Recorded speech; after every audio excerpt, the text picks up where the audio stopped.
கடல் அரிப்பால் திருச்செந்தூர் கோவில் கடற்கரை பகுதி காணாமல் போவது குறித்து விவரிக்கிறது இந்த தொகுப்பு.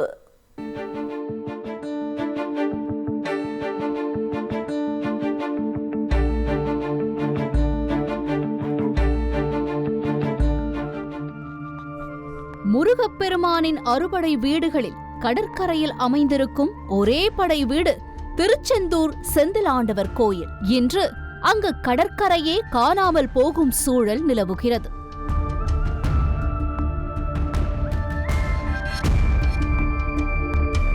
பக்தர்கள் காலம் காலமாக நடந்து சென்ற கடற்கரை பகுதி இன்று கடலாக மாறி வருகிறது. கோயில் படியிலிருந்து கடற்கரைக்குள் இறங்கும் பகுதியில் மணல் பரப்பு கடல் ஆக்ரோஷத்தில் அடித்துச் செல்லப்பட்டுள்ளது. 10 அடி ஆழ பள்ளத்திற்குள் தட்டு தடுமாறி இறங்கி நீராடும் பக்தர்கள் காயத்தோடு வரும் சூழல் ஏற்பட்டுள்ளது. திருச்செந்தூர் எலுமிச்சை பழம் தானே சாதாரணமா நினைக்காதீங்க. இங்க ஒருத்தர் ஒரு ஏக்கருக்கு 6 லட்சம் ரூபாய் சம்பாதிக்கிறாரு எலுமிச்சை விவசாயம் பண்ணியே. எப்படின்னு தெரிஞ்சுக்க ஃப்ரீடம் ஆப்பை டவுன்லோட் பண்ணுங்க. அண்மை காலமாக இதுவரையில் இல்லாத வகையில் கடல் சீற்றம் இருக்கிறது. இப்படியே போனால் கோயில் முன்பாக மணல் பகுதியே இருக்காது. கடல் ஊருக்குள் வந்து கொண்டே இருக்கும். கந்தசஷ்டி விழா நடக்கும் பகுதியில் பாதியை காணவில்லை என அதிர்ச்சி தெரிவிக்கிறார்கள் பக்தர்கள். எனக்கும் 43 வயசு ஆகுது. இது நாள் வரைக்கும் இப்படி ஒரு கடல் அரிப்பு வந்து திருச்செந்தூர் மக்கள் பார்த்ததே கிடையாது. அந்த அளவுக்கு 8 அடி 9 அடி அளவுக்கு கடல் அரிப்பு நடந்துட்டு இருக்கு. பாறைகள் என்ன ஆகுனா மக்கள் குளிக்கும் பொழுது அவங்க மேலே லைட்டாக பட்டால் கூட பிளேடு வெட்டின மாதிரி மேல்கால் எல்லாமே ரத்த காயங்கள் ஆயிரும். தைப்பூசம் நெருங்கிட்டு இருக்கனால பாத யாத்திரையாக முருகபக்தர்கள் வந்து கூட்டமாக வருவாங்க. அவங்க எப்போவும் மாதிரி கடல் நினைச்சிட்டு இறங்கியிருந்தாங்க டக்குன்ட்டு. இதனால வந்து யதார்த்தமாக விழக்கூடிய சூழ்நிலையில் அவங்க ரத்த காயத்தோடு இருக்காங்க. கந்த சஷ்டி நடைபெறும் இடம் மக்கள் வந்து அந்த கடற்கரை ஓரத்தில் உட்கார்ந்து பார்க்கக்கூடிய இடம்.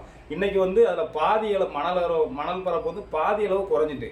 முன்னாலெல்லாம் கடல் பௌர்ணமின்னா கடல் வெளியே வரும், ஒரு சில நாள்கள் அப்புறம் உள்ளே போயிடும். இப்போ பார்த்தா எப்பவுமே உள்வாங்கிக்கிட்டே தான் இருக்குது. இதனுடைய பாதிப்பு என்னங்கிற மக்கள் மத்தியில் ஒரு பயமும் ஒரு அச்சமும் இருக்கு. இப்படி ஆக்ரோஷமாக அலைகள் கடற்கரையை விழுங்குவதற்கு அருகாமையில் நிலக்கரி இறங்கு தளம் தூண்டில் வளைவுகள் அமைக்கப்பட்டதும் காரணம் என்ற குற்றச்சாட்டும் நிலவுகிறது.